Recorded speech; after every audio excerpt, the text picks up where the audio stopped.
Alright, ladies and gentlemen, back at it today. Another beautiful day on the Gold Coast. We got this BMW X5. He needs rear brake pads, rear rotors, sensors, all the rest of that kind of stuff. He's supplying everything.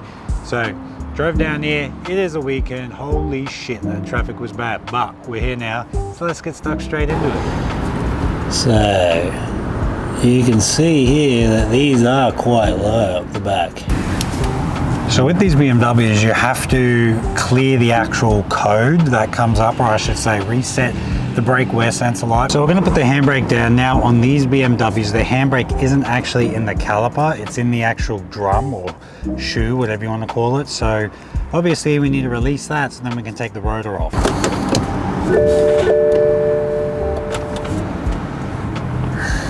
Make sure to take this cap off. As you can see, the fluids are super low, so that's probably why.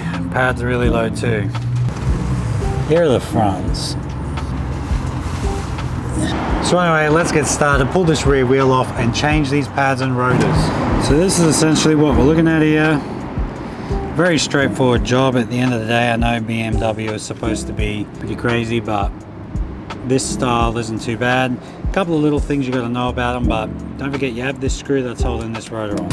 Anyway, so as usual, normal stuff. We'll clean this up. We'll take this alignment clip off, whatever you want to call it. This is the easiest way I find. Then you just pull it towards you. Done. Give the caliper a good scrub.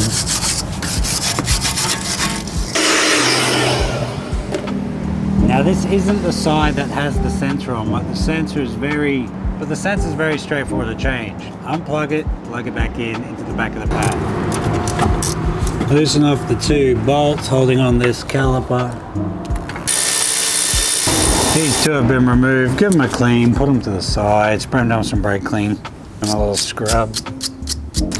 Now you can almost compress this all the way by hand because of the way it's set up. And by compress this, I mean just grab the piston and pull it towards you. The pad's still in. Pull this out. As you can see, it's quite low. And that one's even worse. So you've seen me compress these pistons before. There are many ways to do this. This is the way I'm going to be doing it today. This is my own personal brand tool. Chuck this in, ratchet it away, no dramas, no issues, get the job done right the first time. Put it in reverse. Done. Now we got to give this a clean. This is the before. Now this is what I'm talking about. You want to get rid of all this excess dust, grime, debris, because you need to have a new place for the new brake dust to go, or I should say a clean surface for the brake dust to go. This prevents any squeaking, any crap in the future. So now you see it. And this is somewhat of a result we're getting. I'm not even finished yet, but massive difference obviously. Scraping it with a wire brush, bit of brake clean, wipe it down with a rag. This is just gonna really make a big difference in the longevity of the pads, I feel. We're gonna move this brake caliper mounting bracket, pretty straightforward. Style of socket it is. It's like an E-Torx, I think they call it.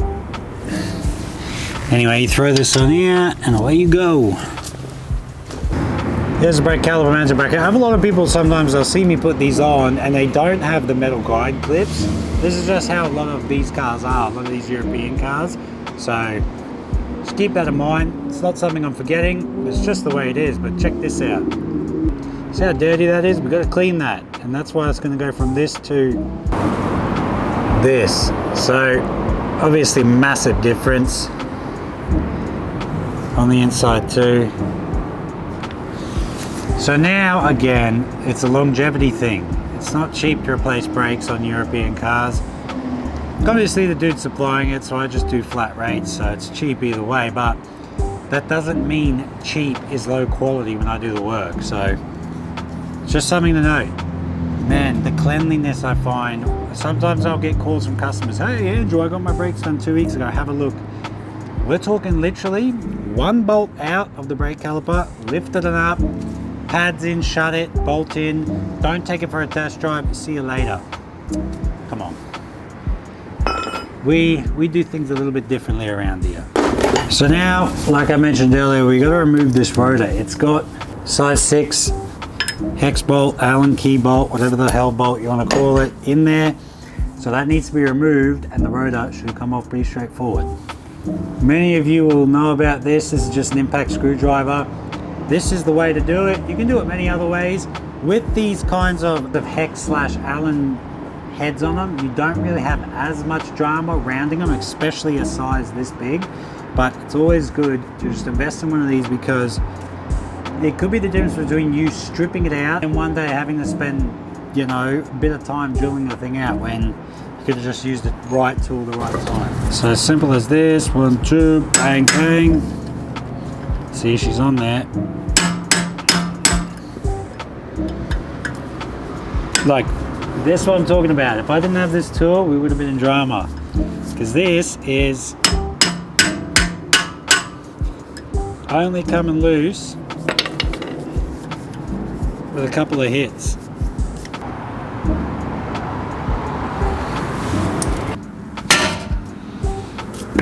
Like so.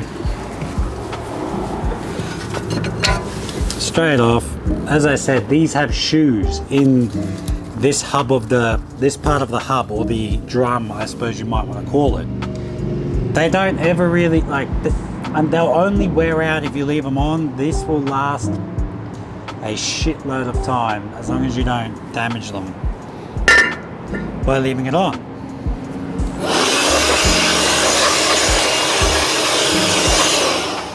See all this corrosion? We want to clean this up. This is the way I normally do it. It kind of works pretty well.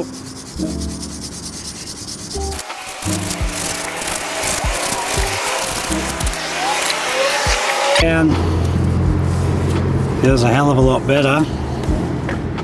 Put a bit of anti-seize on the face of the hub. Don't go crazy. You don't want it to fly off while the wheel's spinning, and by that I mean just throw all this anti-seize around. Just do it enough where for the next guy, it's just a little bit easier for him to take it off.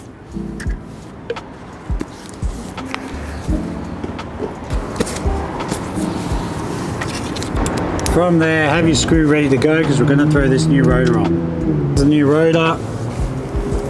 This is the brand he's supplying. Just make sure they're roughly the same, which they seem to be exactly the same.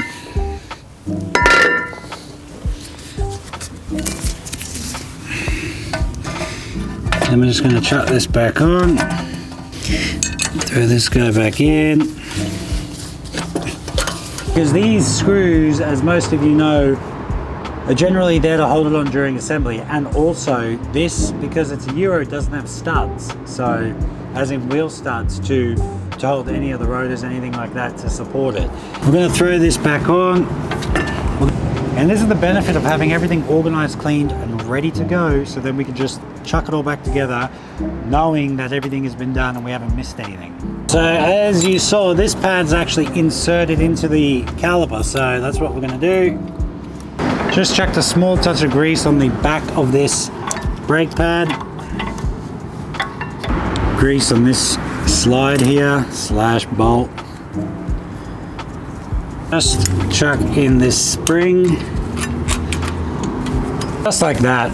We've done this side, so I might do a how-to on the next side. Don't know, don't quote me on that, but the next time you see me, I will be going for a test drive. All right, so in the vehicle now, I'm going to show you this. This here is what we need to reset, as the sensor was damaged, tripping this code and or braking system warning. You can see it there too. What we're going to do is we're going to hit this button once.